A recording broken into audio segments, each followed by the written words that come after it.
नमस्कार, मी पूर्वी भावे।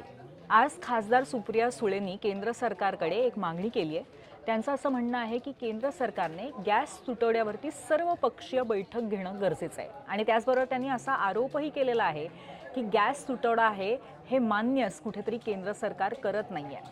त्यांच्या या मागणीला खासदार संजय राऊतांनी सुद्धा कुठेतरी सपोर्ट केलेला आहे। त्यामुळे विरोधकांचीच अशी मागणी आहे असं म्हणायला हरकत नाही।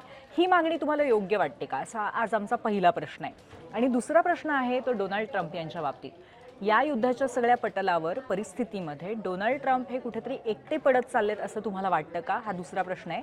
त्याचं कारण असं आहे की होर्मुझच्या समुद्रधुनीमध्ये नेव्हल पेट्रोलिंग हे देशांनी एकत्र येऊन करावं, खास करून नेटो देशांनी एकत्र येऊन करावं अशी मागणी, असं आवाहन ट्रम्प यांनी केलं होतं। परंतु त्यांचं हे आवाहन ऑस्ट्रेलिया, UK आणि त्याचबरोबर जपान या 3 देशांनी नाकारलेलं आहे। त्यामुळे या सगळ्या परिस्थितीत ट्रम्प एकटे पडतायत का, यावरही तुम्ही व्यक्त व्हा।